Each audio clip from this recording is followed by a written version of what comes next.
Allah. Ya? Jadi beriman dengan kudrat Allah ni kadang-kadang orang betul itu menjadi qadariyah. Kadang-kadang menjadi qadariyah. Tu.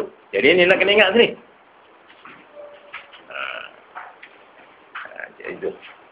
Jadi kalau dia berpegang kepada usia ikhtiar dia sendiri, maknanya barang diusaha, barang dapat. Itu orang panggil qadariyah. Mana berpegang kepada usaha ikhtiar. Gitu. Kalau jabariyah, maknanya semua Tuhan belaka pula. Gitu. Sehingga kan dia buat maksiat pun dia kata Tuhan.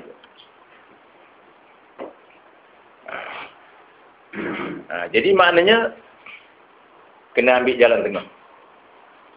Ada hadnya hak kita, ada hadnya hak Allah Ta'ala. Gitu. Jadi yang hak kita mana? Iaitu hak makhluk, usaha dan ikhtiar. Itu hak makhluk. Jadi jangan kata itu hak Allah Ta'ala juga. Memanglah hakikatnya itu pun, usaha ikhtiar itu pun datang Allah Ta'ala. Tapi kita kena buat lah. Kena buat. Itu tanggungjawab kita.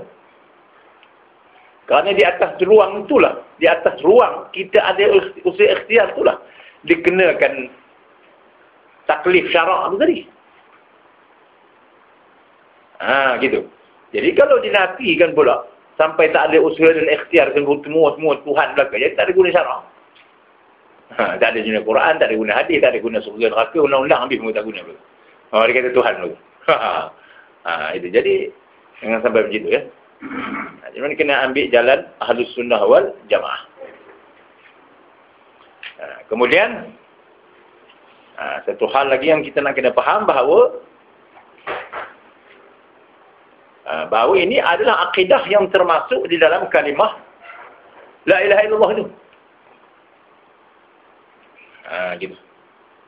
Maknanya tiada yang lain yang bersifat dengan kudrat kecuali Allah. Gitu. Yang sebenar-benar kudratnya Allah Ta'ala. Gitu. Yang sebenar-benar kudrat hanya Allah. Pada hakikatnya kudrat itu semua datang daripada Allah. Itu akidah. Itu etiqad, itu benda hakikat batin.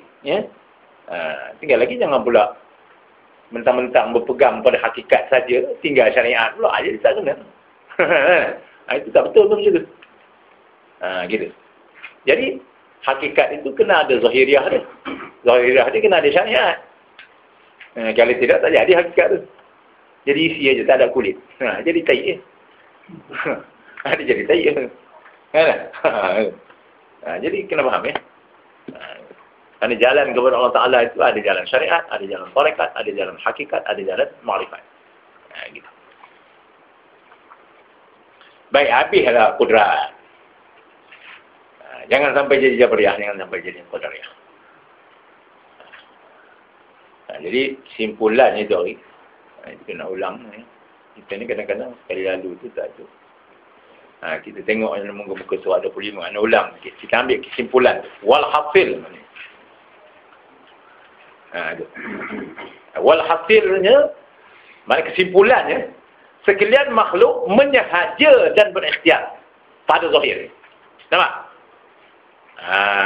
Makhluk ni maknanya menyahaja, berusaha dan berikhtiar. Mana memilih pada zahir. Pada zahir. Ya? Dan kena buat. Jangan tak buat. Jangan lepas bila kata tak payah usaha, jadi tak ada syariat dah jadi. Sudah tak ada semayang, tak ada puasa, tak perlu dia halal haram, tak perlu dia tegah suruh, sesat dah tu. Jangan kata Islam lagi dah rosak dah tu. Gitu. Jadi maknanya sini, sekalian makhluk menyahaja berikhtiar, menyahaja dan berikhtiar pada zahir dan tergagah pada batin. Nampak? Pada zahir buat. Jadi daripada zahir tadi, seolah-olah nampak macam kita berpegang kepada usaha dan ikhtiar. Allah nampak macam tu. Sebab usaha tu kuat. Subhanallah nak menyebar agama lah. Perang berdakwah. Jadi seolah-olah nampak sekali imbasnya hanya berpegang kepada syariat. Tapi sebenarnya bukan. Kerana ada hakikat dalam itu.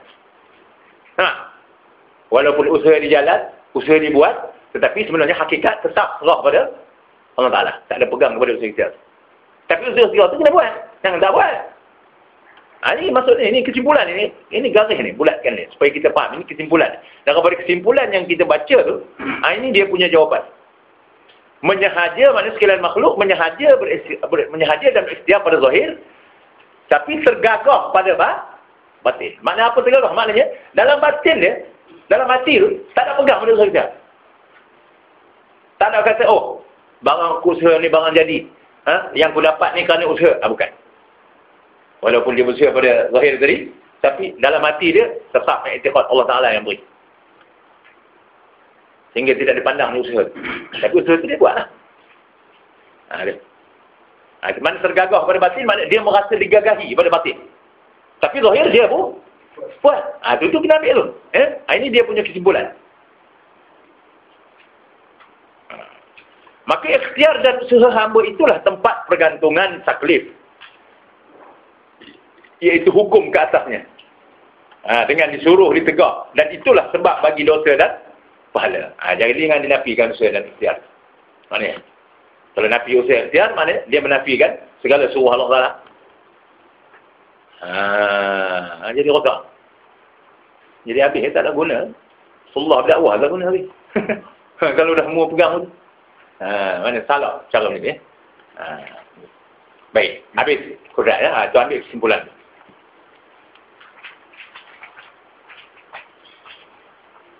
Yang ketujuh. Yang kedelapan, al-iradah. Iradah ni lain daripada kudrat. Wujud lain. Qidam lain. Baqa lain. Mukhalafah lain. Qiyamuhu binafsi lain. Jangan ada buku sama dah. Ini buah-buah bengong ni dikira sama. Dikira sebab 20 buah sama. Itu kepala otak dia. Mengajilah dulu. Tak mengaji tak faham apa sih. Orang faham benda ni. Nak suruh cukup 20 tu. Ini bila sebut 20 orang kata, oh kenapa tak ngaji asma' wa sifat? Asma' wa sifat tak ngaji betul juga. Bohong orang ni. Cari dalil, syaitan aja dalil. Syaitan aja dalil. Asma' wa sifat tak apa juga. Bohong nak melarikan daripada jangan mengaji. Itu Yahudi punya propaganda. Itu Yahudi ni dia pandai. Dia nak masuk agak Islam tu. Dia guna ajaran Islam tu ni. Jadi dinampakkannya ajaran Islam yang satu ni lebih tinggi daripada yang kamu belajar tu. Jadi kita pun numpuk di situ, tinggal lah yang ni. Yang lebih mustahak. Itu cara dia. Dia nak suruh tinggal benda yang mustahak. Jadi kena faham ya, itu permainan Yahudi. Jadi iradah ni lain daripada kudrat. Jadi artinya apa dia? Menghendaki. Menghendaki. Yang ni maknanya ialah menentukan. Menentukan. Lain daripada kudrat. Kudrat tu, dia panggil takluk tu takluk taksir. Kita sebut tadi. Taksir maknanya memberi bekas. Mengadakan dan mentiadakan. Ini dia panggil taksis. Iaitu menentukan. Dia lain. Maknanya kalau kita faham dengan akal, majazi akli, kena tentu dulu baru buat. Kena confirm dulu. Soal lagi tu, cakap bahasa kita. Jadi, tang konform ni, tang iradah. Gitu. Bahasa cakap kita lah. Tapi kadang-kadang mungkin tak kena tu. Tapi dah kita faham lah.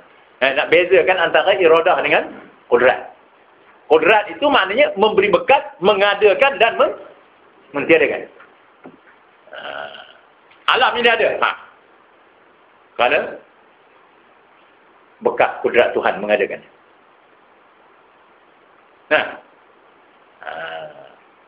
Kerana setelah memberi bekas kudrat Tuhan itu mengadakannya. Setelah ditentukan dengan iradah.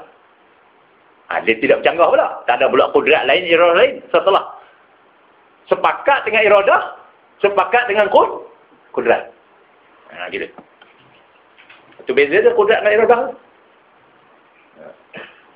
Itu ulama bahas tu kena ikutlah. Jangan kata wujud saja. Kena ada khilaf, kena ada bakar, kena ada mukhalafah. Wujud saja, tokok wujud. Kan tak?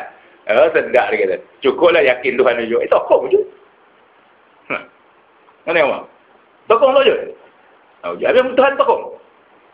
Tokong ada juga. Sebab itu dia kena mengaji 20, dia tak dapat lari. Orang kata Tuhan wujud saya kafir dia. Kalau dia kata wujud saya. Dia kena intiqad Tuhan tu. Kira bakar sama. Mukhalafah. Kedua 20. Ini pandai ujar amat ni. Ujar karut. Kau ujar pun. Lepas tu dalam berhujah tu, menjerat tekuk ni. Dia kata belajar ni bid'ah. Dia kafir tu. Bukan sekali kafir, 20 kali. Dia nafi wujud, dia nafi qidam, dia nafi bakar, dia nafi mukhalafah, dia nafi qiyamah habis. Tu. Jadi biar faham. Jangan main cakap je. Jadi menghendaki itu iradah, dia panggil taksis. Menentukan. Menentukan apa? Menentukan sekalian mungkin. Maknanya apa dia mungkin? Perkara yang boleh menerima ada dan boleh menerima tiada. Gitu. Perkara yang boleh menerima ada dan boleh menerima tiada. Maknanya selain daripada perkara wajib hakiki dan mustahil hakiki. Yang wajib hakiki apa dia? Zat dan sifat Allah Ta'ala. Itu wajib hakiki. Itu dia tidak menerima ada dan tiada. Dia hanya menerima ada. Yang mustahil hakiki apa dia? Yang menyutu bagi Allah Ta'ala. Itu mustahil hakiki. Itu mustahil hakiki. Itu perkara yang memang tak wujud. Gitu. Jadi tidak takluk kudrat iradah itu. Tidak takluk iradah itu. Kudrat tak takluk, iradah tak takluk. Benda itu mustahil hakiki. Memang mustahil maknanya yang menerima tiada semata-mata. Yang tidak ada sama sekali. Yang tidak boleh wujud sama sekali. Jadi mustahil hakiki. Jadi tak ada takluk untuk kudrat Tuhan. Tak ada takluk iradah Tuhan. Gitu. Misalnya orang tanya, ada Tuhan ni berkuasa tak menjadikan Tuhan satu lagi? Kubur dia. Itu mustahil hakiki. Maka tidak takluk kudrat Tuhan itu. Tempat takluk kudrat Tuhan itu kepada sekalian mungkin. Adakah Tuhan buat sifat dia sendiri? Tak. Kerana itu wajib hakiki. Tidak takluk. Nak takluk apa? Tahsilul hasil dia kidam bakar. Nak takluk apa? Wujudnya tiada permulaan. Nak takluk apa? Jadi tahsilul hasil. Dia panggil. Iaitu menghasilkan benda yang sudah terhasil. Mana Tuhan tu kidam lah. Tiba nak buat diri dia. Wow. Memang dia ada. Saya buat ada lah. Jadi tidak takluk. Maknanya tidak takluk kudrat dan iradat Tuhan kepada wajib hakiki. Itu.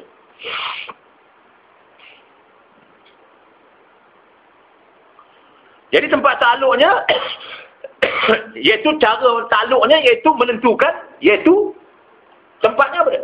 Pada sekalian mungkin. Tentang adanya atau tiada. Daripada tiada kepada ada, daripada ada kepada tiada. Gitu. Hakikatnya sebenarnya jumpa hakikat lagi. Ayat hakikat. Banyak buah hakikat tu ngaji dah. Ni nak ngaji nak ilmu hakikat. Ni hakikat ni.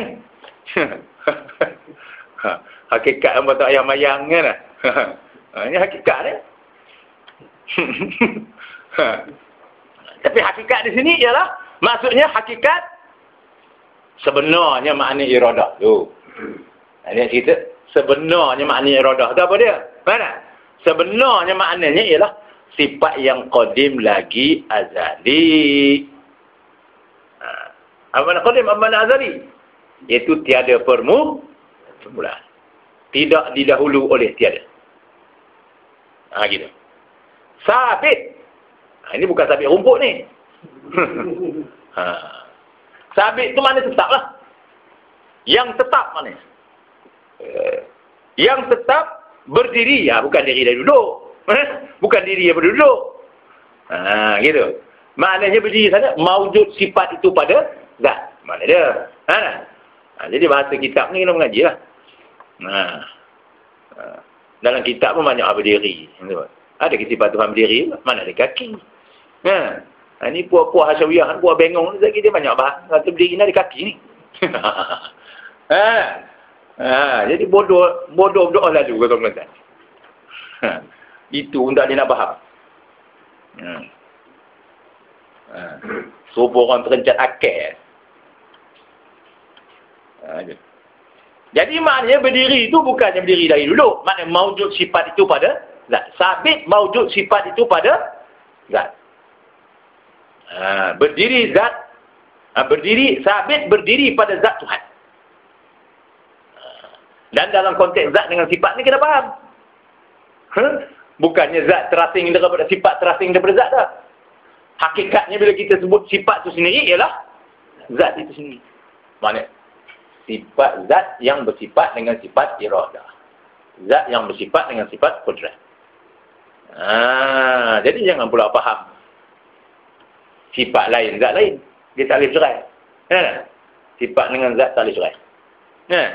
Jernih gelas ni mana boleh tanggal di gelas? Boleh tak jernih duduk lain gelas duduk lain? Cuba tengok. Tak boleh. Kerana sifat itu ialah perkara yang mawjud pada zat. Dan kalau boleh pun sifat itu bercerai daripada zat itu, ketika itu sifat itu tak dari sifat zat tu dah. Sebuah baju itu hitam. Kita boleh keluarkan hitam dari baju. Tinggallah baju itu putih. Maka ketika itu hitam tak jadi sebab baju tu lah. Yang jadi sebab baju putih tu lah. Sebab itu, di sana maknanya kita kena faham bahawa sifat itu tidak boleh bercerai dengan zat. Tu. Jadi dalam usuluddin siapa menceraikan sifat itu dengan zat, kafir dah tu. Kafir lalu. Banyak kes jadi kafir ni. Bukan tak sokong pasti kafir. Ini tak sokong pasti kafir. Berat. Habis Rasulullah, para sahabat kafir habis. Rasulullah tak ada pasti. Berat buat ni. Tu. Dia buat agama baru lah. Zaman ni macam-macam.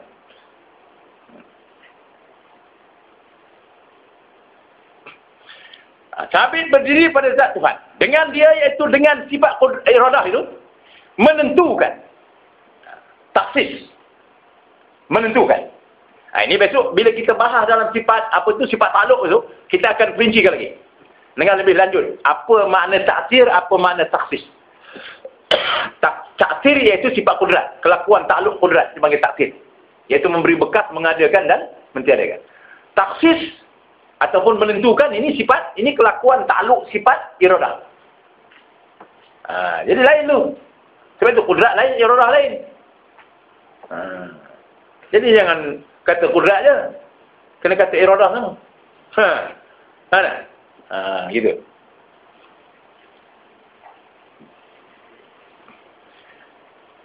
Dengan dia iaitu dengan sifat iradah itu menentukan segala perkara yang harus atau setengah yang harus. Apa maksud dia setengah yang harus? Maknanya ada lawannya tiada. Bila tetap ada, hilanglah tiada. Maknanya menentukan ada daripada tiada, maknanya sebahagian daripada harus. Sebab ada itu pun harus. Tiada itu pun harus. Jadi bila tetap ada, tak boleh berhimpun dengan tiada. Ada dengan tiada berhimpun. Itu benda mustahil. Ada dan tak ada berhimpun. Ini bohong. Itu mustahil hakiki. Takkan hidup benda tu. Berhimpun ada dengan tiada. Itu mustahil. Itu mustahil hakiki. Jadi bila tetap ada, Itulah sebahagian daripada yang harus. Sebab tu ayatnya tu sebahagian daripada harus. Kerana ada pun harus, tiada pun harus. Tapi bukan ada dengan tiada sekali. Bila tetap ada, ternapi tiada. Bila tetap tiada, ternapi ada. Itu sebahagian daripada yang harus. Jadi sistem kena dapat ya. Qawaid kena dapat. Kalau tak reti usuluddin, kalau tak reti akal lah, dia biol betul. Mula mengapai aja. Wujud artinya ada, lawannya tiada. Tak lama lupa. Betul mula. Dia kata, saya mengaji dah Ustaz, tapi lupa. Tapi macam mana Mumayang? Mumayang tak payah pakai akidah. Kadang-kadang soalan pelik. Kita ni. Saya mengaji dah Ustaz dulu. 420 tapi lupa. Tapi Mumayang. Dia Mumayang guna benda tu. Mula tak mana pula. Boleh lupa. Tu. Mana bila lupa akidah, lupa Allah Ta'ala mana tu. Tu. Dia ke sana pergi dah. Tapi oleh kerana mengaji tadi, tak dia sampai kepada tahap faham dengan sebenar. Tu jadi. Padahal benda ni, dia membawa kepada apa ni? Wujud iman dalam hati.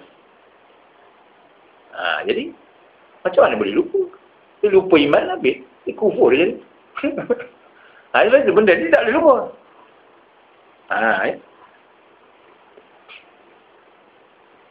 Kena amal. Itu bahasa kasar tu. Nak suruh ingat sebenarnya. Nak suruh ambil berat. Dia kena ayat berat baru dia berat. Kalau ayat ringan, dia ringan. Tak lajar, tak apa. Tak ayat belajar begitu. Jadi dia habis nak. Jadi dia kena nak suruh ambil berat tu, kena ayat berat. Lupa kafir. Tu. Dengan dia menentukan segala perkara yang harus atau setengah yang harus. Atas mungkin. Gitu. Mungkin mana boleh jadi ada, boleh jadi tak ada. Ialah dua, iaitu sifat iradah tu.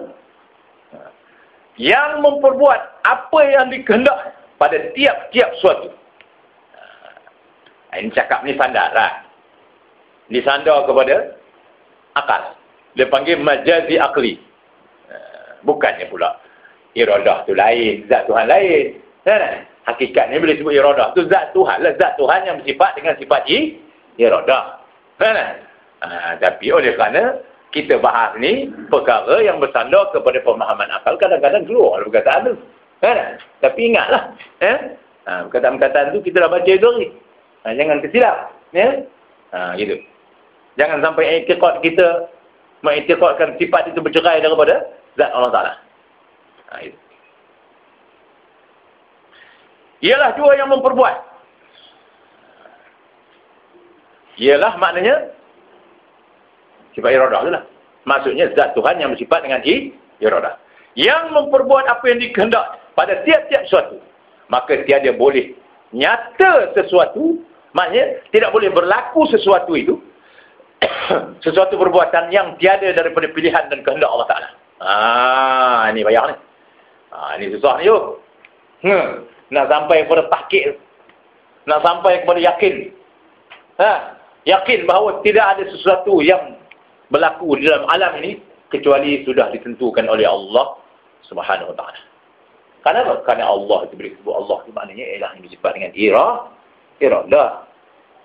Bukannya Allah itu lain, iradah lain. Jadi sebut tu kena berserta dengan i'tiqad. Sebab itu i'tiqad dia belajar ni kalau dah cerita Allah lain. Allah lain, iradah lain. Mana tak sepakat lah je ni. Allah lain. Apa tu menyentuh Allah Ta'ala lain pula. Boleh je. Jadi boleh pula menyentuh Allah Ta'ala je. Padahal Allah satu tu. Sebab Allah mesti merujuk kepada Allah yang satu. Qul huwallahu ahad. Taklah kamu kata nak kamu i'tiqad bahawa Allah itu tunggal. Tak ada dua, tiga. Jadi bersebut Allah ni merujuk kepada Allah yang satu. Kalau ada dua, tiga Allah ni. Tak apalah. Kamu kata, oh yang ni Allah ni. Ahad yang ni Allah ni tak ada syirik. Yang ni Allah ni ada syirik. Tapi Allah tu satu. Dia tak ada dua, tiga. Kalau mu sekutukan dia pun jadi kufur. Itu nak kena faham. Jadi dia pun ingat Allah ni ada dua, tiga bang kali. Yang orang kafir kata lain. Yang orang Islam kata lain. Dia bengong lagi. Jadi yang orang kafir tu ada Allah yang memang ada sekutu. Macam tu. Mana mau dia? Allah satu tu bila tak betul etika rosak. Dia kena jaga ya. Lah ni banyak keliru. Dia ulama dajjal ni, ulama jahat ni lebih jahat dari dajjal lagi. Dia punya peranan lebih jahat dari dajjal. Dia hebat dari dajjal ni. Ni dajjal nak keluar sana ni. Macam-macam dia buat lagi. Tapi sebelum keluar dajjal, ulama dajjal keluar dulu lah. Dia pakai ikut dia. Tuhan ada kaki, Tuhan ada mata, Tuhan ada tangan, Tuhan ada kelopak mata. Orang. Itu dajjal itu. Ulama dajjal ni. Ada turun naik, ada bolong sira pula atas aras.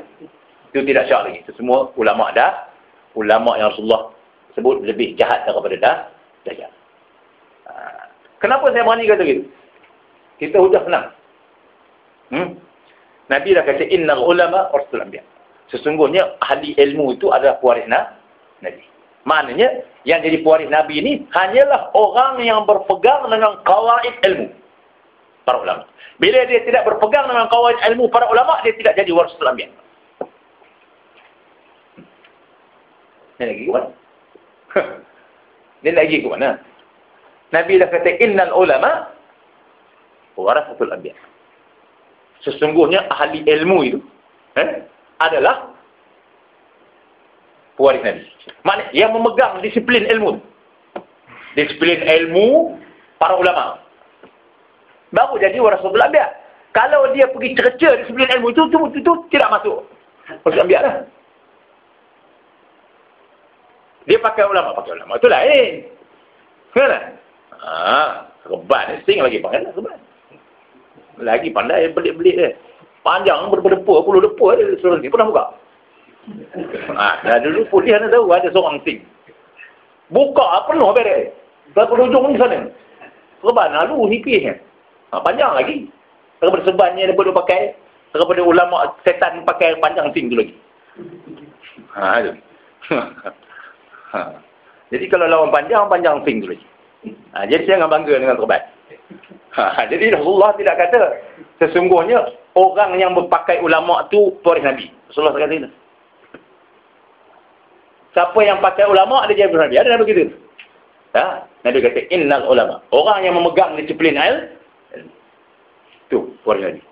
Bila dia tolak sifat 20, tolak apa tu Abu Hasan Asy'ari, mana tidak ikut, dia bukan ulama. Dia bukan ulama. Itu. Tak payah dengan aku ulama. Orang nak aku lantak dia.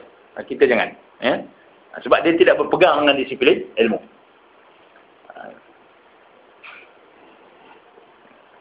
Jadi kita kunci situ. Kunci gayung ke, kunci lencah ikut. Kunci abjad ke ikut. Janji kunci. Jadi maknanya tiap satu yang ada itu mesti dengan pilihan Allah Ta'ala. Mesti dengan ketentuan dan pilihan Allah Ta'ala. Kalau tidak, dia tak berlaku. Mesti itikad sama dia. Sebab itu kita kena sabitkan iradah tu bagi Allah.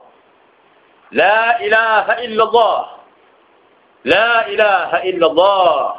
La ilaha illallah. Tiada yang bersifat uluhiyah kecuali Allah. Salah satu uluhiyahnya ialah tiada yang bersifat iradah. Menentukan melainkan Allah. Selidiklah salah satu. Bila dah tahu akidah tu. Jangan sebut la ilaha illallah. Dia betul hati lalai. Yang dimaksud daripada sebutan tu ialah hadir akidah tu di dalam hati. Dipahamkan akidah tu dalam hati. Gitu. Barulah jadi orang muka syafah. Ini semua nak kasyaf. Sebab 20 tak boleh jaga kasar. Korang.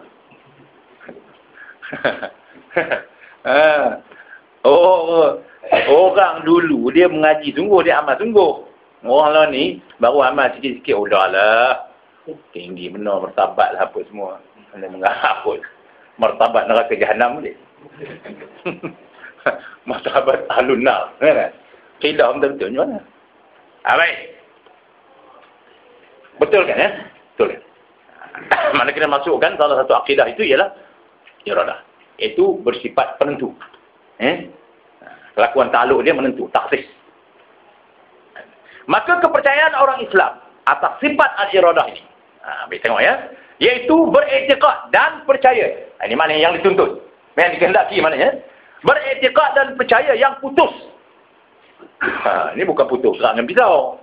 Ada terputus daripada segala syak, zan, waham, jahil. Kan? Gitu. Dan percaya yang putus. Segala hal yang telah berlaku dan yang akan berlaku ialah dengan mendapat ketentuan daripada Tuhan. Tentang rezeki, tentang umur, baik, jahat, kaya, miskin dan sebagainya.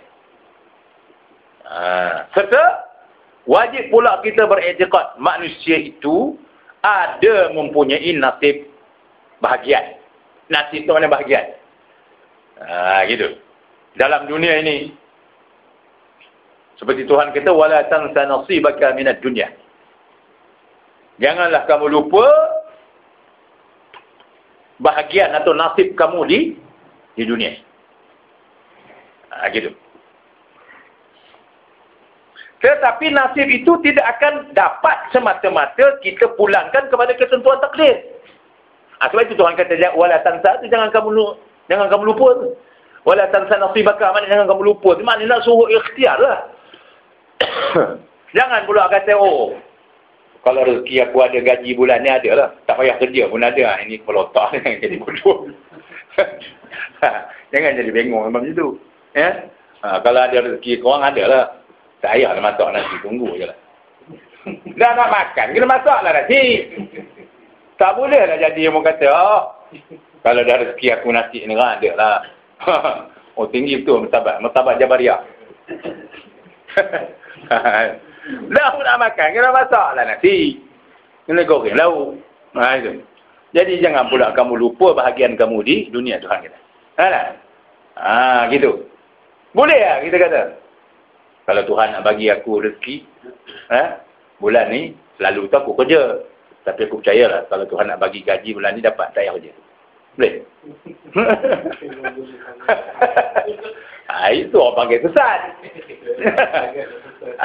Itu orang panggil sesat. Betul tak? Itu sesat tu. Gitu.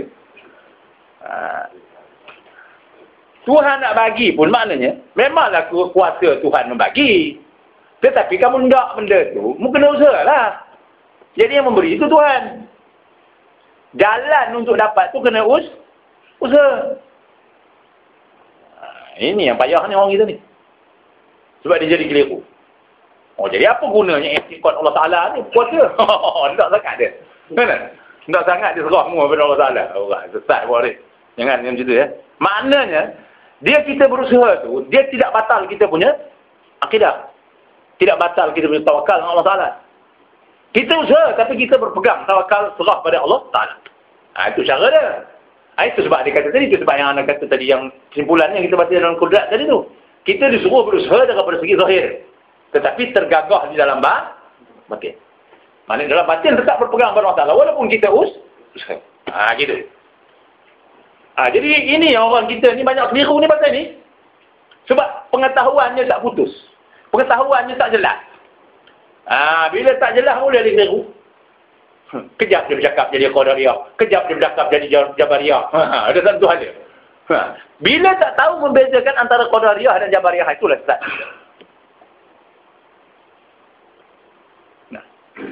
Disebut oleh Syekh Zain Abidin dalam kitab Al-Qadar Jin. Istimewa pula dia kata orang yang tidak tahu membezakan antara i'tiqad Qadariyah dengan Jabariyah. Maka dia sesat. Maknanya bila dia tak tahu benda sesat, dia tak dapat jalan Ahlus Sunnah, dia tak dapat. Sebab itu kena kenal Qadariyah dengan Jabariyah tu. Jabariyah macam ni. Mana? Surah semua pada Tuhan. Jabariyah. Jadi kita tengok buat benda tu. Qadariyah, berpegang pada usaha ikhtiar. Apa dia dapat, semua kena pandai dia, kena lebih, kena kuat dia. Jadi Qadariyah. Sesat juga. Jadi, kesimpulannya. Simpulannya, itu yang kita baca tadi. Maknanya, manusia ni menyahaja berikhtiar pada zahir. Tetapi dalam batin dia, merasa diri dia tu digagahi oleh Allah Ta'ala. Tapi, dari segi zahir, melakukan usaha seudaya seupaya mungkin. Itu baru betul. Jadi pegang sipir tu. Jangan hilang sipir tu. Hilang sipir tak boleh buat matematik tu. Itu mula merapu. Dia cakap kononnya, kita ahli sunnah. Padahal dia cakap Qadariyah. Lalu banyak saya tengok. Yang bercakap, kita ni ahli sunnah. Lepas tu, tak kira dia baca ayat Qadariyah. Dia cakap dia, hurai tu Qadariyah. Kadang jadi Jabariyah. Ini masalah. Bila kita tak pasti benda ni, tak tahu dengan jelas, mendakwa je ahli sunnah. Dia jadi macam. Dia pun baca ayat. Inna Allah la yughayyiru ma biqaumin hatta yughayyiru ma bi anfusihim. Allah Ta'ala tidak akan ubah nasib kamu sehingga kamu ubah sendiri. Dah kalau kita boleh ubah sendiri, bila masa Allah Ta'ala ubah pula? Ayat itu tidak mana begitu. Tak ada pula kita boleh ubah nasib kita tu. Yang mengubah Allah Ta'ala. Sebab ayat tu awal-awal lagi orang kata, Inna Allah la yughayyiru ma biqaumin. Allah Ta'ala tidak akan ubah nasib kamu. Ayat tu menunjukkan bahawa Allah Ta'ala lah yang berkuasa mengubah nasib. Bukan kita. Tetapi, kita disuruh buat apa yang kita mampu. Yang mengubah Allah Ta'ala. Itu mana ayat tu. Jangan pula kata, Allah Ta'ala tidak akan ubah nasib kamu sehingga kamu ubah sendiri. Macam mana dia cakap? Kejap dia kata Allah Ta'ala ubah. Kejap dia kata boleh ubah. Ini kepala otak ahli sunnah apa benda. Ini kesal kepada tak faham ni. Padahal ayat tu sendiri tidak mengatakan kamu boleh ubah sendiri. Tuhan suruh ubah apa yang kamu mampu. Kalau tak usaha, kena usaha. Tapi, usaha kamu tu tidak boleh memberi bekas. Jadi, usaha yang tak memberi bekas tu kamu kena buat. Maka, harus Allah Ta'ala ubah. Harus Allah Ta'ala tak ubah. Mungkin kita usaha buat pisang. Datang babi sodok habis pisang. Biji tak dapat. Boleh? Kita nak kata. Orang buat benang padi ya. Selalu dapat. Berapa ribu gantang. Sekali bantai dia banjir, biji tu yang tu. Nampak? Jadi maknanya, usaha kena buat. Tapi yang penentu tu, pada Allah Ta'ala.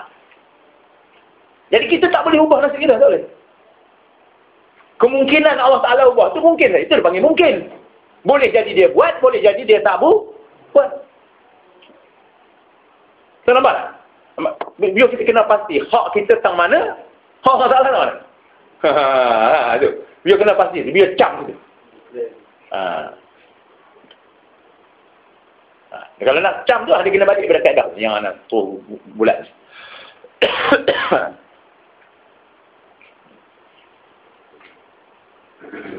Jadi bukan kita ubah nasib kita tak boleh ubah. Yang mengubah Allah Ta'ala. Itu. Tapi Allah Ta'ala suruh ubah yang kita boleh ubah. Tapi yang menentu mengubah tu Allah Ta'ala.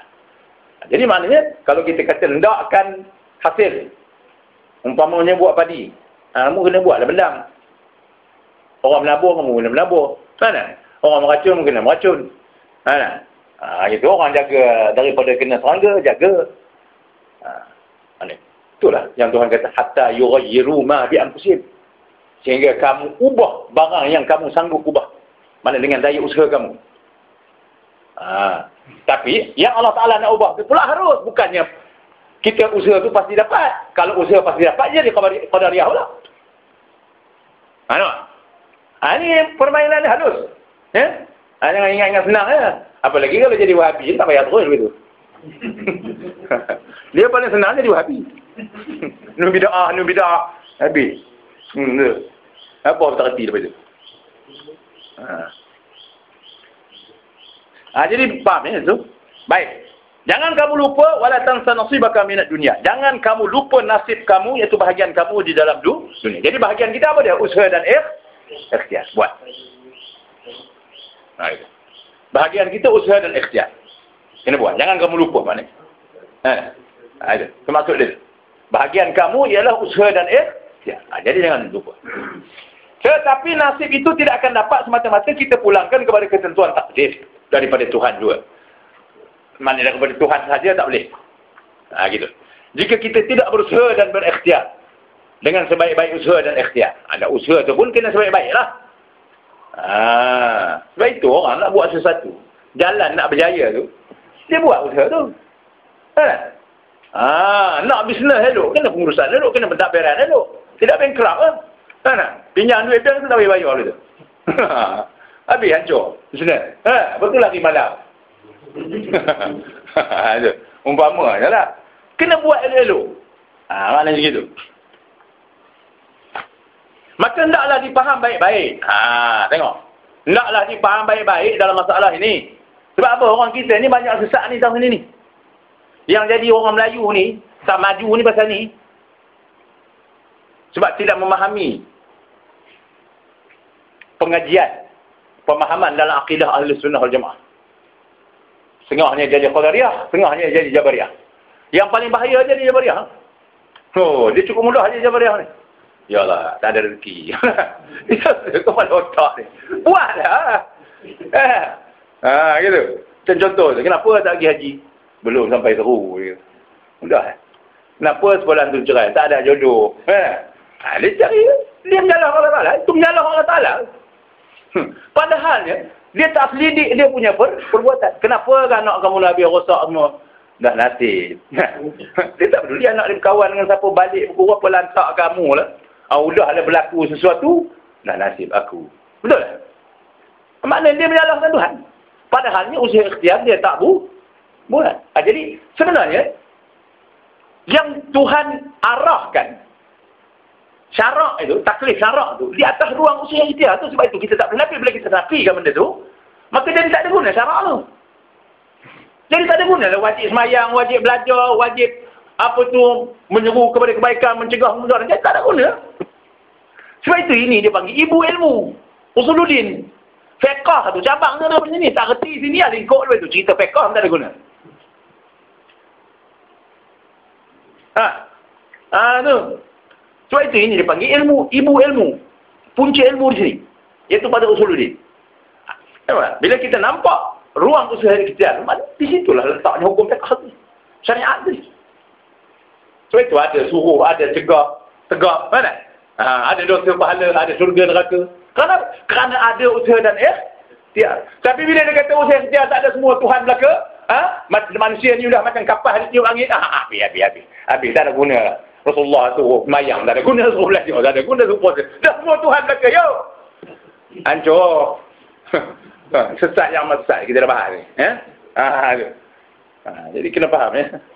Itu kena buat lawak ke lah. Sebab sebenarnya jauh-jauh malam ni mati ngantuk. Semua dah kuju lah. Maka hendaklah dipaham baik-baik dalam masalah ini. Nampak? Adalah manusia itu telah disuruh berikhtiar mencari dan suruh. Ni suruh tak buat. Betul menyalah ke Tuhan. Dah takdir. Dah nasib. Aduh, sesat. Sesat. Ini banyak orang kita. Gitu. Kenapalah kamu tak ada mengaji? Kenapalah kamu tak ada ilmu? Dah nasib aku. Padahal tak mengaji pun. Pondok kan mengaji. Cari orang mengaji je lah. Ni bila dia tak faham, kata dah takdir aku. Tuhan jadi aku jahil. Kepala otak dia. Dah kamu tak mengaji jahil lah yuk. Yang salah tu kamu tak mengaji. Dah nasib aku jahil. Betul tak? Bunyi macam warak tu. Macam setahun bunyi. Gitu. Aku terima je lah qada Tuhan. Aku terima je lah takdir Tuhan. Dan Tuhan jadikan aku jahil. Ini betul. Selesai. Dia tak tahu tanggungjawab dia. Maknanya dia menafikan tanggungjawab dia. Sedangkan Rasulullah dah sebut talabul ilmi faridatun ala kulli muslim. Ini benda ni banyak berlaku. Bahkan inilah yang terbanyak berlaku di tengah masyarakat kita. Sebab bunyinya macam warak. Bunyinya memang kalau orang nak buat menantu, dia kata warak menantu ni. Padahal sesat Jabariyah. Itu. Jaga baik-baik. Maka hendaklah dipaham baik-baik dalam masalah ini. Allah manusia itu telah disuruh berikhtiar mencari, bekerja, berusaha, membuat baik, beramal soleh. Itu semua suruh negara. Disuruh. Gitu. Demikian juga dilarang sebaliknya. Dilarang buat maksiat, dilarang kufur. Gitu. Jadi kena larilah daripada jahil, daripada kufur. Kena mengaji lah. Ini tiba-tiba bila dia kufur, bila dia jahil, dia kata dah takdir Tuhan.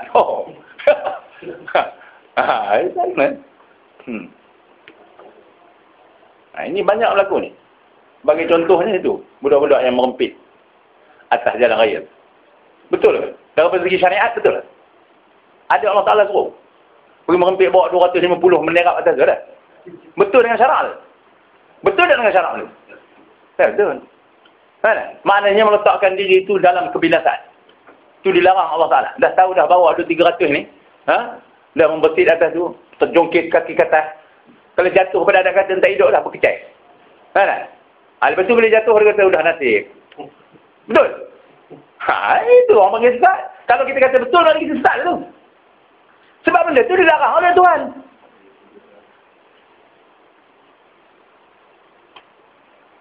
Ini banyak orang kita sesat.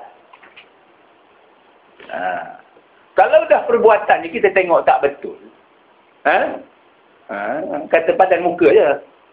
Bawa laju sangat padan. Tu. Cari sakit. Ini kita pula tumpang kaki. Tahu dah kawan tu bawa laju, tadi dia potong gitu. Pok jatuh depan. Dah nasib. Betul? Nasib apa saja dia cari. Dia tak kerti nak memelihara diri dia. Pernah memelihara diri itu wajib. Menghargai kehidupan kita tu. Yang sekali tu. Ni bila dia jatuh, kita pula tumpang kaki. Dah ajal. Kita menjadi jabariah. Dia yang mati, lepas tu kita jadi jabariah dulu. Tu mati lah. Lepas tu kita jadi jabariah. Dah ajal. Aduh. Jadi mana kita mengenepikan kita punya tanggung jawab. Tapi bunyi macam warak tu. Warak. Kalau tak kata, kalau jenis bati belanggur tu, kalau tak kata, kalau tak kata udah ajal, korang kata kita salah tak?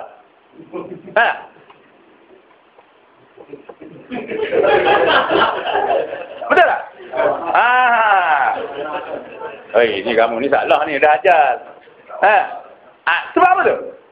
Sebab kebanyakan manusia, dia tidak mengaji usuluddin, dia tidak tahu ruang soal tanggungjawab atas diri dia. Taklif syarak atas diri dia. Sebab itulah orang sekarang mengabaikan agama. Bila dia menafi ruang usul dan ikhtiar, mana dia menafikan taklif syarak atas diri dia, faham?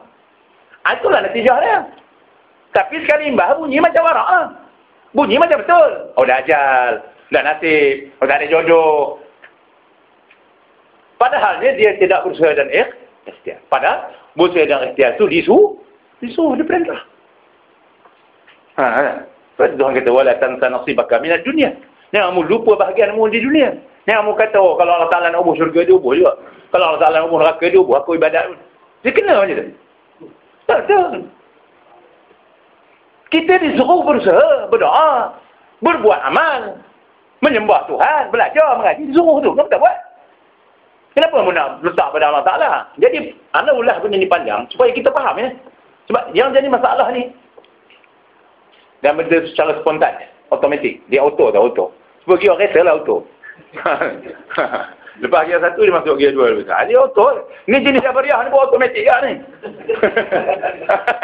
Ibarat automatik lah. Dia gear auto ni. Dia pull je dah nanti. Dia keluar je. Mudah. Ada. Kalau tak kata dia doang, kata tak betul pula. Nak bunyi warak tak betul dah nanti. Padahal kita tengok dia punya usaha dan ikhtiar tidak dibuat. Gitu.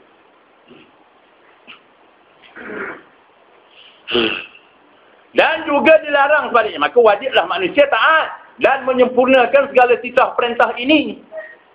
Serta berhenti daripada mengerjakan segala larangan. Nampak? Itu. Sebab itu ada fiqh. Sebab itu ada syarak, syariat. Jadi bila kita kata semua Tuhan, habis syariat. Habis. Anjing balik. Anjing habis. Tu. Pendek kata, dia kata, umat Islam bersungguh-sungguh berharap kemajuan dalam dunia dan akhirat. Maka hendaklah berjalan atas kaedah. Atas kaedah apa? Kaedah usuluddin dan kaedah syarak.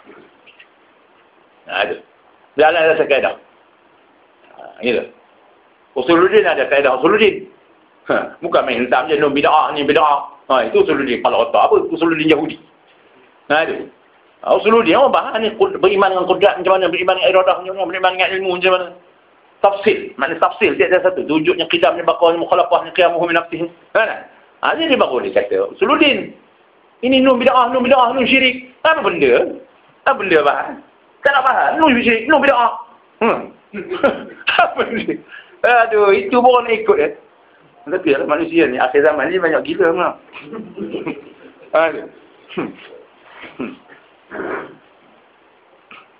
Maka hendaklah berjalan di atas kaedah.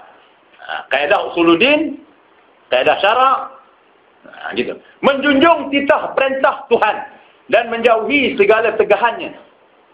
Kemudian barulah bermohon dan berserah kepada Tuhan. Udah usaha, udah habis dah. Usaha ikhtiar, tanggungjawab tadi dilaksanakan dari segi syaraknya sesuai dengan syarak, barulah serah kepada Tuhan. Nampak? Ini usaha dak apa dak? Belum sampai seru.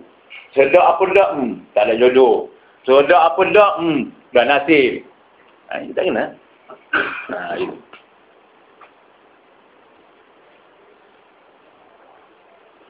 Maka sangat dilarang, lagi terlalu keji di sisi agama Islam, manusia hidup dalam dunia ini semata-mata berserah, bermohon atas ketentuan takdir Tuhan saja, dengan tidak berusaha dan berikhtiar. Amat keji. Gitu. Habis eh? Boleh lagi? Nak lagi? Kena balik lah? Balik kan demam ni. Nak baca lagi, kita baca. Boleh? Ada kata boleh, ada kata nak balik. Ni pun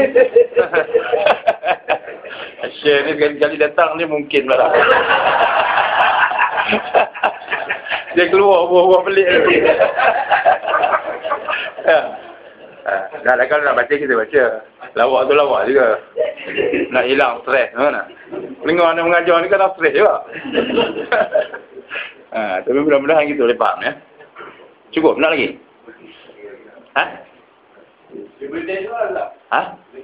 Boleh. Sama.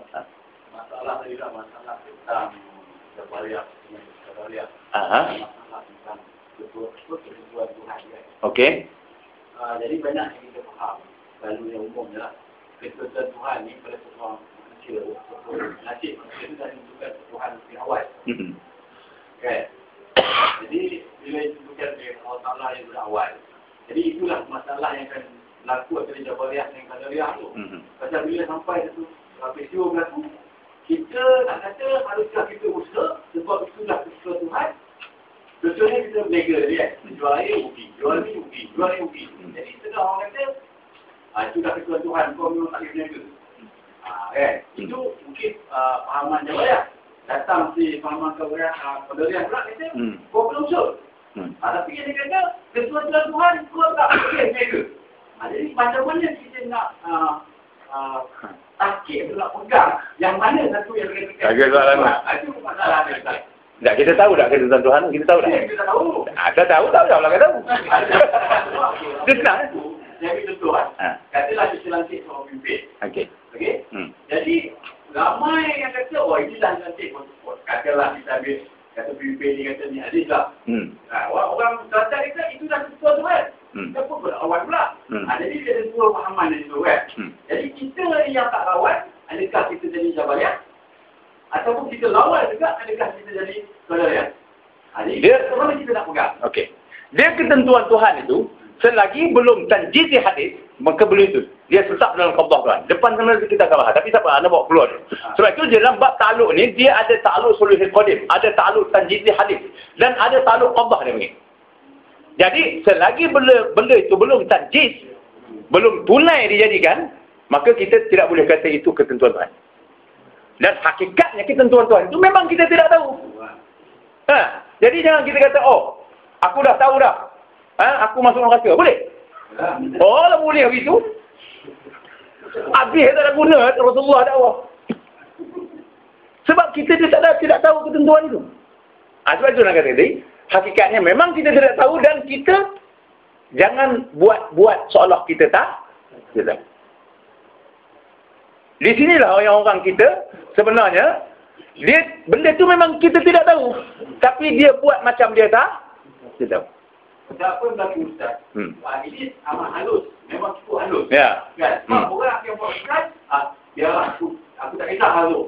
Jadi seolah kita dah melawan takdir Tuhan ataupun bersuka Tuhan. Kita tak tahu tapi kita kata, kita dah buat Ustaz kata, itu kehendak Tuhan. Ini yang selalu berlaku di antara pegangan umat-umat kita. Ya, betul lah tu. Ini yang macam mana kita nak sampaikan pada diri kita dan ke orang lain. Tidak, sebenarnya kalau kita pegang itu, kita dah sesat dah. Betul lah. Kita dah sesat. Tapi kita kata, kita macam Ustaz kata lah, kita alim. Alim terang. Ini kena Allah Ta'ala. Dah macam tu. Jadi kita buat tak tahu. Padahal sebenarnya kita dah sesat. Betul lah. Tapi macam mana kita nak sedarkan diri kita atau rakan-rakan kita dalam soal ni? Macam contohnya, pemimpin, contoh dari contoh lah. Pemimpin Kelantan. Kita tahu tu dah sesat. Tapi kita biar je. Kita buat tak tahu. Kita tak mau campaign, tak mau sedarkan orang.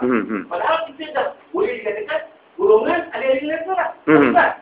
Macam mana kita nak sedarkan diri kita lah. Supaya tak tergelincir di masa-masa yang dapat. Sebab itu, dia sini. Sebab itu, ruang syariat tadi kita kena tahu. Okey, kita nak katakan orang tu tak betul. Kita kena tahu dengan segi syarak dia tak betul tak mana. Sama ada dengan segi usuluddin, akidah ataupun dari segi syariat, percakapan dia apa, perjuangan dia apa semua. So di situ kita exploit. Di situ kita gembar-gemburkan. Barulah wujud ruang syarak tu tadi. Kerana dengan menilai benar dan salah itu adalah dengan kacamata syarak. So syarak tu kena promotekan. Jadi baru orang sedar wujudnya syarak itu. Faham? Jadi bila sedar wujudnya syarak itu, wujudnya pilihan, wujudnya kasar, usaha dan ikhtiar, maka ketika itulah dia tidak akan menyerahkan begitu saja macam kata tadi tu. Ini sudah ketentuan Tuhan. Dia tak boleh. Itu ketentuan Tuhan tu cerita lain. Itu cerita lain. Soalnya sekarang benda tak betul. Kita kena betulkan ya. Kita kena lawan yang tak betul itu. Kalau kita kata misalnya kita kata Nabi Musa. Memang dah duduk dalam istana Firaun. Boleh dia kata, dah ketentuan aku jadi anak kat Firaun. Boleh. Tak payahlah aku berdakwah. Tahu. Dah memang takdir Tuhan dah aku ni memang nak jadi umat Firaun. Boleh. Dia tidak jadi. Jadi maknanya, di situ kita katakan tadi, wujudnya perjuangan itu tadi kerana berlandas kepada kacamata syarak itu. Maka ketika itu tidak timbullah soal hanya berserah kepada Tuhan. Yang jadi masalahnya sini ialah kita tidak mengenal syarak itu. Hukum syarak, makna syarak itu kita tidak boleh nilai. Kita rasa seolah-olah syarak itu tak ada. Sedangkan syarak itu luas. Jadi ilmu syariat itu kita tak tahu. Syariat sama dari segi syariat batin iaitu akidah ataupun syariat zahir. So bila benda ini maknanya diheboh-hebohkan, menyalahi dia bersegi ucapan, tuturan, menyalahi dia bersegi landasan perjuangan. So di situlah orang akan faham. Jadi tak timbul soal, ini memang dah takdir Tuhan. Ini tak timbul soal tu. Nampak? Kerana yang dalam sini kita bahas ni, bab takdir Tuhan ni sebenarnya, dia itu akidah kita dengan Tuhan. Tetapi syarak kena buat. Macam kita tadi lah. Dia kata, walhasil dia kata, kamu disuruh, diperintah, berusaha dan ikhtiar pada zahir. Tetapi pada batin itu kamu digagahi. Tapi ingat, dalam pada batin itu, kamu menganggap kamu digagahi Tuhan. Tapi usaha ikhtiar kamu kena buat. Jadi usaha ikhtiar tadi ialah pengecaman tentang syaraknya. Kalau umpama dalam contoh tadi sebut, kita kata kalau dah tak betul, wajib kita lawan. Itu. Jadi maknanya syarak itu maknanya yang jadi, sebab Rasulullah ni dia datang mengajarkan syarak. Jadi pimpinan Rasulullah itu pimpinan dengan syarak, dengan syariat. Bukan pimpinan dengan hakikat gitu saja. Sebab itu Rasulullah ada daripada kata-katanya itu, daripada sunnahnya itu diambil perintah dan larang. Kerana dia memimpin itu dengan syariat, dengan hukum hakam. Bukan mimpin, Tuhan semua, manusia percayalah Tuhan atas, berkuasa semua atas satu, tak payah usia setia. Rasulullah tak buat macam tu. Maknanya ada jalan hakikat, ada jalan syariat. Jadi itu, mungkin apa lagi yang kita tak tahu. Maknanya di situlah kita kata, maknanya dari segi syarak tadi kita kena luas. Ilmu syarak. Ilmu syarak sendiri kena luas. Tapi di sini, ini kita bahas ni dari segi perbuatan hati. Akidah. Hakikat hati kita. Tapi, dibahas juga syarak tu sebenarnya. Sebab, dia bagi tahu, wala tansa nasibaka minad dunya. Jangan kamu lupa bahagian kamu dunia. Maknanya jangan kamu lupa kepada seluruh syarak-syarak. Itu maksud ayat tu. Jangan kamu serah saja. Itu. Itulah syariat. Itulah syariat. Okey. Bila masa kita boleh cakap ini dah kebetulan. Bila ending dia. Macam kita dah usaha, kita dah ikhtiar, kita dah mohon, kita dah berserah kan. Tapi beza dia tu kita pun belum tahu macam ada benda tu dah betul ke tidak. Bila masa benda tu dapat betul. Tak, benda tu nak kena kata ke? Tak, maksudnya bila. Maksudnya kalau kita dah tahu itu sebab kita dah mati usaha kat itu. Selagi hidup kita dipertanggungjawabkan. Syariat itu dipertanggungjawabkan kata kita. Apa tanggungjawab kita? Tu yang kita nak kena tanya. Tak usah tanya urusan Tuhan. Urusan Tuhan tu tak layak ditanya. Urusan kita tu, taklif yang kena atas kita tu yang kena tanya. Tak payah kita tanya bila nak kata ini semua tu. Tak payah kata pun tak boleh. Yang penting kita jalan tanggungjawab kita daripada segi syarak. Maksud saya dia macam kita berniagai dia. Okey. Kita berniaga semua rugi lagi. Kita dah pernah dah rugi, dia punya usaha lagi. Tapi bila ending dia punya tu? Tak ada ending ke buat? Buat apa yang kita nak kata? Saya kata pun kita tahu bahawa ini semua Tuhan punya kerja. Kita tak kata tahu. Selagi etikad kita dengan Allah Ta'ala. Sebab ini kerja batinnya.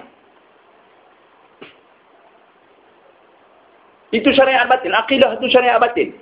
Dan usaha itu syariat zahir. Sebab itu dia kata tadi, kamu usaha dengan persegi zahiriah. Tapi batin kamu tetap. Kamu usaha, kamu tak usaha, maju ke, gagal ke, tetap dengan Allah Ta'ala. So tak payah kata. Sebab kata itu akan membawa kita jalan lari. Jalan lepas. Kan? Gitu. Tak payah kata tahu. Selagi dalam hati kita itikad bahawa yang memberi bekas Allah Ta'ala. Sebab ini kerja itikad. Kerja hati. Kita tak payah kata. Kita kaji di mana kita salah. Di mana kita silap. Kaji kita tu. Kalau kita nak berjaya, kita kaji. Kita buat. Maka yang menentukan itu berjaya atau tidak berjaya. Jangan kita tanya bila tak berjaya, bila boleh kata. Tak ya. Sama ada berjaya tak berjaya, semua itu perbuatan Allah Ta'ala. Semua itu datang daripada Allah Ta'ala. Jadi tak payah tanya. Bila nak kata, ni semua dah takdir Allah Ta'ala. Tak payah tanya benda. Kerana itu kerja batin kita dengan Allah Ta'ala. Kerana kerja batin kita tu, sepanjang-panjang kita buat kerja tu, memang wajib kita yakin Allah Ta'ala yang memberi bekas. Jadi tak ada pula sampai satu takat dah buat. Tak apa. Ni semua dah ketentuan Allah Ta'ala. Kalau kita tak nak sesat, kita tak payah buat ni. Sebab kalau kita gaji sunnah Rasulullah, berbagai-bagai cobaan dihadapi.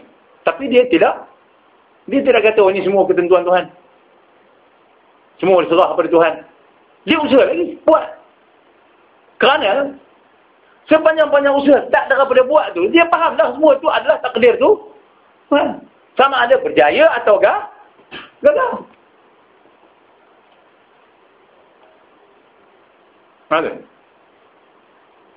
Kalau berjaya, hal berjaya. Kalau gagal, hal gagal.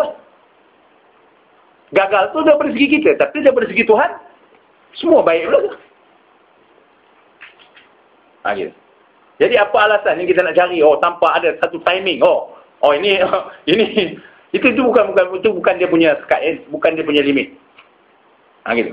Sampai satu tahap usaha, kita kena kata, oh, ini semua takdir Tuhan. Yang kita berjaya tak berjaya, semua takdir Tuhan. Semua sekali. Tak ada kata gagal je. Semua sekali. Usaha kita pun takdir Tuhan. Datang daripada Tuhan. So itu disebut sana. Usaha ikhtiar pun hakikatnya datang daripada Allah Ta'ala.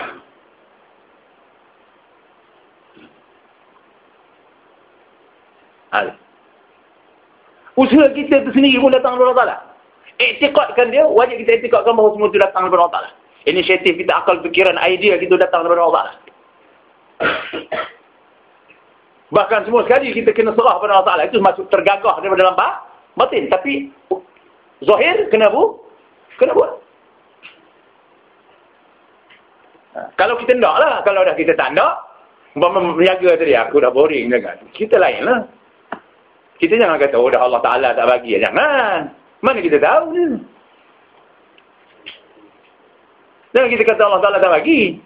Benar tu? Kecuali kalau kita atas alasan diri kita sendiri, kita kata, kita memang tak nak. Mana? Aku dah boring jaga. Aku dah jual burger di jenuh lama dah boring. Aku nak cari lain lah. Itu lain. Kita buat cerita kita. Jangan berlaku Tuhan. Memang Tuhan tak bagi rezeki aku dalam jual burger. Jangan. Itu. Kita buat. Selagi kita nak, kita buat. Kita nak rezeki kita menjaga. Macam cara beli burger misalnya. Kita buat. Mungkin dia dulu melalui satu zaman yang kita kata, contohnya dia perit. Pinjam bank sana sini tak dapat. Boleh dia kata, oh, memang rezeki aku bukan burger. Boleh. Kalau dia kata macam tu tadi, sebantutlah bisnes tu. Tapi sekarang dia jadi jutawan. Kalau dia buat. Jadi kita tak, kita buat. Kita jangan salah Tuhan. Ini yang masalah. Ini soalan bagus. Sebab kita bila kita rasa ada limit. Oh, Tuhan tak bagi. Jangan. Benda tu kita tidak tahu. Dalam Tuhan punya ini kita tahu. Tuhan boleh ubah benda tu. Sebab itu bila kita bahas besok, daripada segi ta'aluk ni, dia ada ta'aluk suluhi qadim, ta'aluk tanjizi hadis, dan ada lagi satu ta'aluk qaddah dia panggil. Maknanya walaupun Allah Ta'ala sudah tentu, sekian-sekian bulan, kamu ni tak berjaya. Tapi Allah Ta'ala boleh ubah benda tu. Dia boleh padam. Dia boleh delete benda. Guna istilah sains komputer. Sebab ada ta'aluk qabdah. Syekh Abu Hasan Asy'ari kata sebab ada ta'aluk qabdah. Maknanya semata-mata dalam genggaman tu Tuhan. Jadi walaupun jadual sekian bulan, oh ni, sekian bulan dalam ketentuan Tuhan, layak dia ni kaya. Ataupun layak dia ni gagal. Tapi Allah Ta'ala boleh ubah benda. Sebab itu ada doa. Doa tu dia boleh mengubah qada Allah Ta'ala tu. Walaupun tak boleh mati. Walaupun tak boleh mati. Harus. Kita nakkan sihat. Itu saya banyak makan ubat yang sesuai untuk kita. Maka harus Allah Ta'ala panjangkan usia kita tu. Tak ada masalah benda. Tapi, cuba kita fikir. Kalau kita kata, oh ajal aku dah sekian. Apa itu kita makan dah. Lemak-lemak semua, minyak-minyak semua. Tak sampai ke ajal. Tak sampai masa tu pun. Tak ada? Awal lagi mati tu. Harus. Ini bukan nak pergi. Jadi maknanya, pertama yang kita nak kena faham, yang kesentuhan Allah Ta'ala tu kita tak tahu. Kita jangan belagak tahu. Yang disuruh kita berusaha kita. Apa yang kita nak? Okey, kita nak badan kita sihat. Kita nak umur kita panjang. Kita buatlah usaha tu. Maka harus Allah Ta'ala mengubah benda tu. Harus. Jangan kata tak boleh ubah, dia boleh ubah. Dia banyak yang kita faham ni, benda tertentu tak boleh ubah. Tapi sebenarnya Allah Ta'ala boleh ubah. Tidak bergenjak qada itu, melainkan dengan doa Rasulullah kita. Dia boleh bergenjak. Tapi mati, tak matilah. Dia lambat sikit. Misalnya dah sekian tahun mati, tahun 2020 misalnya. Malam kan dia balik pergi masuk, naik. Apa tu, pokok kelapa, terjun pada dulu mati. Tak ada 2020. Ini dia kata, tak apalah aku nak terjun sebab ajal ni memang 2020. Tak mati. Mati.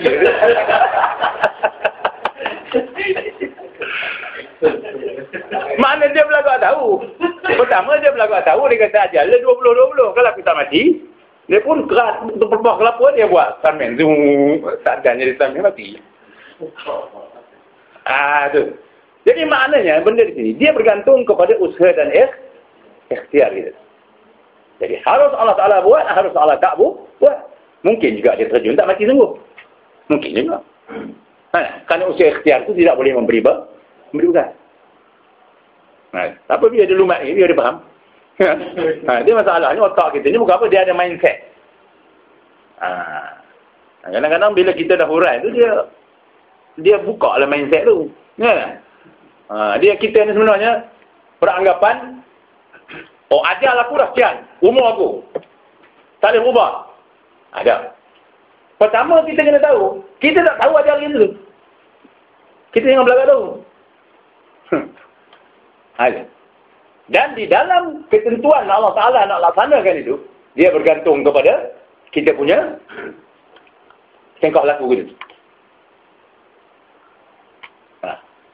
Kalau dah banyak makan kolesterol apa semua, maka langkah lemah jantung.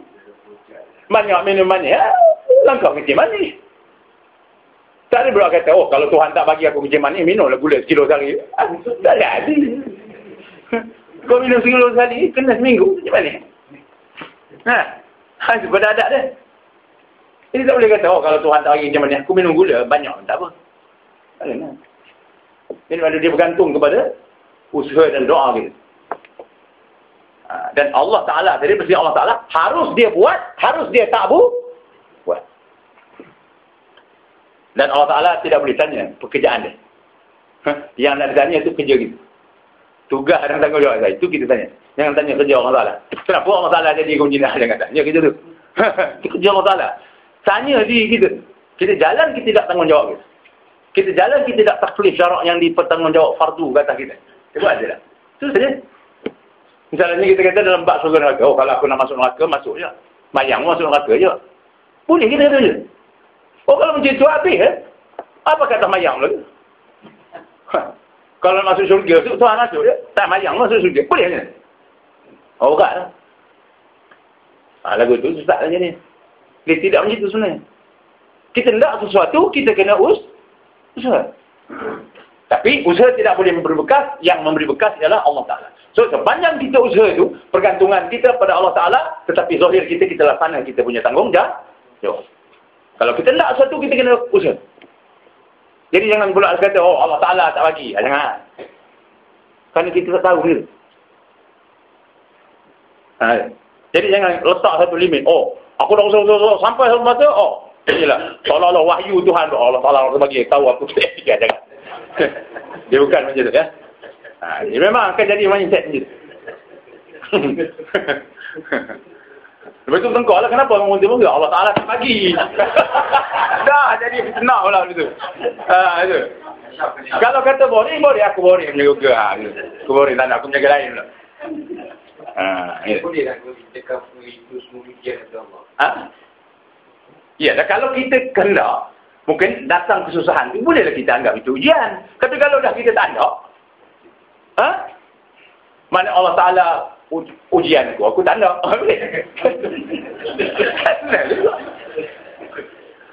Kita berkehendak, tapi Allah Ta'ala datangkan ujian. Supaya kita mengaji. Kita nak lawan Wahabi, kita nak atur apa semua, tapi kita berusaha. Kita nak menteras dia. Mana? Sebab kita tak mahu kesesatan ini. Gitu.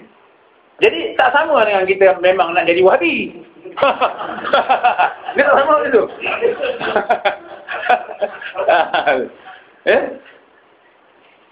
Siapa lagi? Siapa tu? Apa namanya? Okey. Contoh tadi yang dia menegai tu. Menegai dah lama dia menegai tak boleh pergi juga. Jadi dia susah dengan ilmu hukum syarak dia. Dia kata bahkan kat situ ramai orang yang menegai. Jadi dia tukar menegai lain. Jadi dia tukar menegai lain, jadi maknanya ada masalah kan.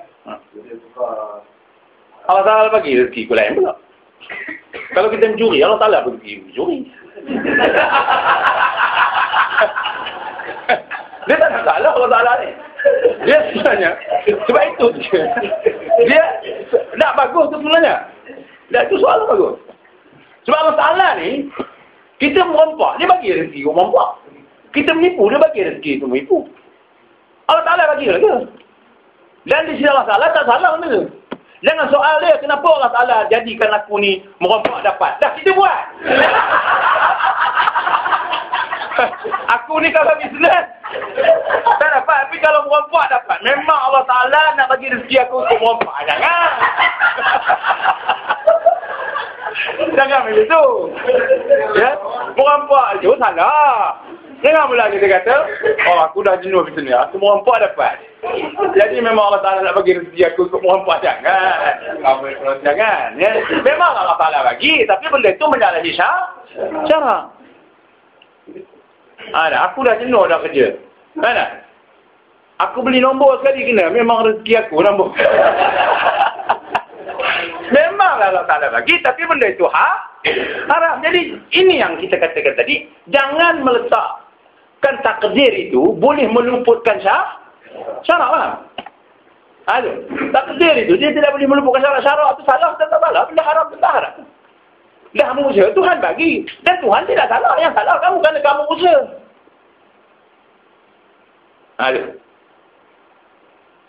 Jadi buat cerita tadi, dah jenuh menjaga air. Maka logiknya, orang ramai menjaga, aku menjaga lain pula. Maka Tuhan bagi rezeki pula. Bila dah zahir, benda tu dapat, jaya, memang baguslah aku mendukar daripada sini. Daripada bisnes ni ke A kepada B. Gitu. Dalam pada itu dah kita menjaga elok pula. Kita pergi usaha ke lain pula. Dapat ke lain pula. Tuhan bagi juga. Gitu. Jadi benda tu tidak lekang dengan Tuhan punya ni. Dia itu yang kata tadi. Dia benda dengan Tuhan ni. Ini kerja hati kita yang memang sepanjang-panjang kita kena iktikad macam tu. Gitu. Cumanya manusia dia ada takbir, akal, fikiran, ada usaha ikhtiar, memilih mana yang kamu nak buat. Itu memang diberi ruang itu kepada manusia. Tapi usaha ikhtiar itu sendiri hakikatnya datang daripada Allah. Jadi itulah dia. Ya? Jadi jangan kita awal-awal lagi dah kata, oh memang Allah Ta'ala tak bagi aku rezeki. Oh memang Allah Ta'ala nak bagi aku rezeki ikut merompak. Oh memang Allah Ta'ala nak bagi aku rezeki ikut main nombor. Mana?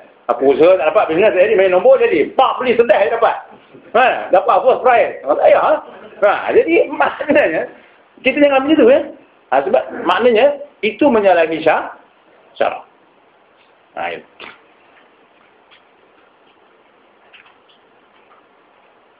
Okey, apa lagi? Cukup okey. Yang tadi nak kamu bilang juga kita dari dekat kita sudah selesai kan. Kira maksudnya itu kita gunakan usaha ikhtiar. Ikhtiar tu mana memilih? Ya, kita sebagai tunjuk lah. Tunjuk kita gunakan ilmu lah. Untuk nak pilih itu. Macam mana kita nak kaitkan? Saya macam mana nak kaitkan macam petunjuk tu. Ilham tu. Dengan apa yang nak berlaku. Tuhan dengan penilai. Tuhan nak bagi rezeki macam mana tu kan. Memang kita tak boleh soal mana apa yang Tuhan nak bagi. Okey. Tapi kiranya ada bab pasal petunjuk kan. Petunjuk ilmu, petunjuk ilahi, petunjuk. Okey, anda faham tak? Maknanya kita ni, sebab itu kita ni diberi akal untuk mentadbir. Itu dipanggil takbir akal. Jadi kalau kita tengok dah, misalnya kita berniaga burger. Orang lain ramai berniaga burger. Misalnya, contoh maka orang tak beli burger kita sebab orang ramai. Jadi kita tukar lain, berniaga mi rebus. Jadi orang beli. Itu takbir akal tu. Itu dipanggil takbir akal. Jadi jangan kita tak pakai takbir akal tu, itu sudah salah. Orang pakai jual burger, kita menjual burger juga. Memang tak laku tu. Itu benda yang kita boleh tahu dengan pantas. Cuma kita tidak boleh mengenepikan. Itu yang panggil usaha ikhtiar. Itu ruang kita tu. Itu ruang bagi kita untuk memilih. Ikhtiar tu mana memilih. Jadi kalau dah logiknya kita kata, Orang banyak meniaga burger, kita pun meniaga, memang tak laku. Sebab dah selalu ramai. Jadi bila kita tukar, maka dia akan menjadi. Maknanya kita menjalankan takdir akal. Itu takdir akal. Itu tak ada masalah. Jadi berkait dengan ilham tadi tu, apa semua tu, dia sebenarnya itulah. Maknanya daripada takdir akal kita tu datang ilham tu. Itulah kita tilik dengan akal kita. Takkan kita tak nampak. Kita orang berniaga ramai-ramai burger kita, memang logiknya orang tak beli je. Apa lagi kita buat tu apa sedap. Memang tak beli je. Jadi ketentuan taksis memang siapa pun takkan tahu. Taksis sifat Tuhan yang iradah. Hari ini kita banyak ni baru sampai keputusan iradah kan. Ni iradah dia sifat iradah dia ni. Maksud tak ada sifat taksis. Sebab penentuan satu pokok tu dah tentu. Jadi tak ada siapa yang boleh. Hakikatnya benda itu kita tak tahu. Ketentuan Allah Ta'ala itu kita tak tahu. So kita serah pada Allah Ta'ala. Tapi kita ada takdir, usaha dan ikhtiar. Faham? Ketentuan yang taksis iradah Allah Ta'ala itu kita tak nampak benda tu. Memang kita tak nampak pun. Kita nampak. Jadi kita tak nampak, kita jangan buat nampak, kita biarkan dia. Dan secara umumnya kita kena tahu Allah Ta'ala boleh ubah, boleh genjak-genjak benda tu. Bergantung kepada doa dan usaha ikhtiar yang kita buat. Bomoh tak tahu lah. Mana bomoh tak tahu lah.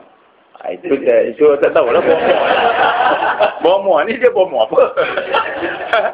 Dia bomoh ni, dia banyak bab bomoh dia. Tengok duduk ni tahu lah. Lebih baik ni. Gitu. Kalau bomoh boleh tahu tak ada jadi bomoh.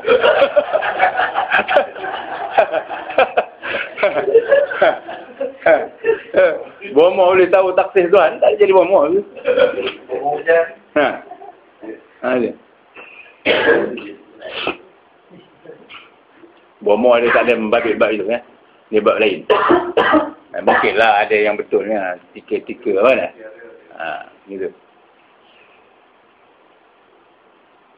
Jadi maknanya ketentuan Tuhan itu kita tak tahu. Dan benda itu harus diubah. Kerana dia ada ta'alluq qabdah. Ada sampai tempat besok kita bahas ta'alluq tidak akan keluar benda. Suluhul qadim iaitu harus dan apa tu kepatutan dan layak pada azali dia panggil. Lepas itu tajidid hadis. Maknanya tajidid hadis tu maknanya tunai berlaku benda tu. Tajidid hadis. Tetapi Abu Hasan Asy'ari kata walaupun sudah suluhul qadim sebelum tajidid hadis tu dia ada lagi satu ta'alluq qabdah dia. Ada ruang. Ada ruang. Ada. Dalam qabdah Tuhan semata-mata. Tak kira dia peringkat mana pun tetap dalam qabdah Tuhan. Ada. Dalam genggaman Tuhan, dalam kekuasaan Tuhan.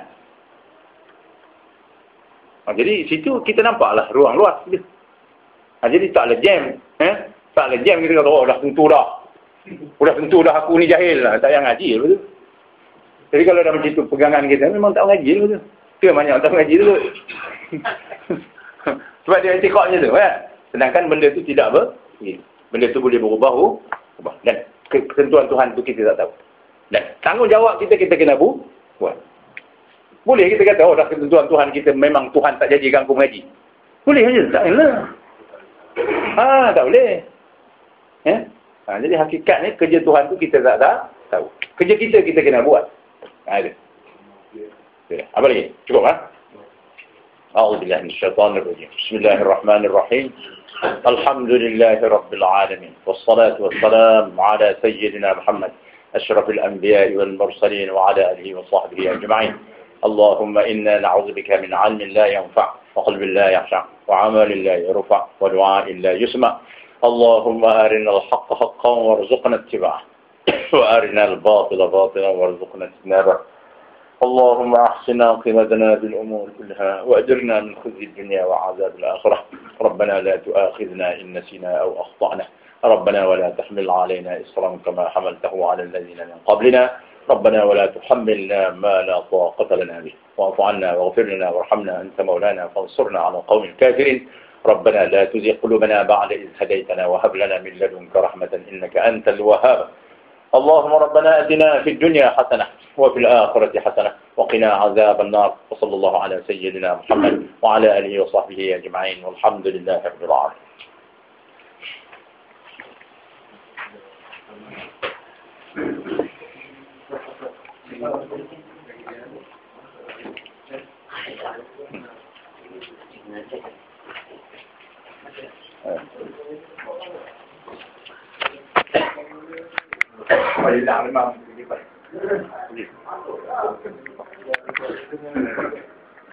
Saya bagi dan kemudian pun ada telefon